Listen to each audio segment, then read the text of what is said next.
خو زه نن تاسو ته یو ډېر بهترین عمل ښیم چې په هغې باندې به ته په کور کې ناست او تاسو به خپله بیماري معلومه کوي چې په تاسو باندې څه اثرات دي، جادو اثرات دي که د جنات اثرات دي که د نظر اثرات دي. صرف د یو کپ اوبو ضرورت به تاسو ته یو پیاله اوبه دا به راواخلئ او خپل مخې ته به کېږدئ. اسانه طریقه ده، قبله طرف ته مخ کوي په اوداسه کې به کښېنئ او مخ به هم قبلې ته د هغې نه پس به څه چل وکړئ چې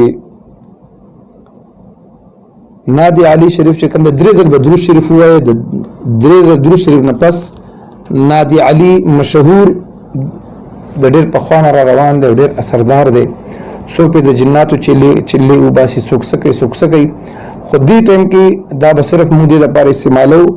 نادي عليا مظهر العجائب تجده عونا لك في النوائب كل هم وغم سينجلي بألوهيتك يا بعظمتك يا الله وبنبوتك يا رسول الله وبولايتك يا علي يا علي يا علي. دا به وزل ووایي په دې اوبو به یې دم کړي، بیا به یو چوف به وکړي، بیا به دویم ځل باندې بیا به وزل ووایي، بیا به یې پې چوف کړي او بیا به دریم ځل به بیا وزل ووایي، بیا یې پې چوف کړي. بیا به د هغې نه پس هغه بیمار چې کوم دی کم کس چې معلومات کول غواړي هغه به داسې وکړي چې د دې اوبو نه به یو ګوټ وکړي. که د اوبو خوند بالکل صحیح او څه فرق پکې نه راغلی نو دا بالکل بیا جسماني بیماري ده، په ده باندې جادو او د جناتو اثر نشته. دا د بیا ډاکټر سره رجوع وکړي، ډاکټر سره رابطه وکړي.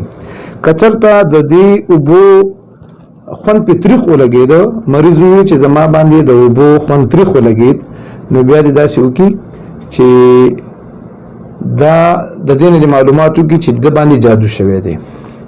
او که مریض ووایي چې د اوبو خوږې وي یا دا سړی په خپله ځان دپاره کوي یا زنانه د هر څوک چې دي او دا اوبه خوږې د په خوله ولګېدې نو دا بیا د جناتو او د اسیب یا د سایي اثرات چې ورته وایو که نه سوری دی ورباندې هغه دی.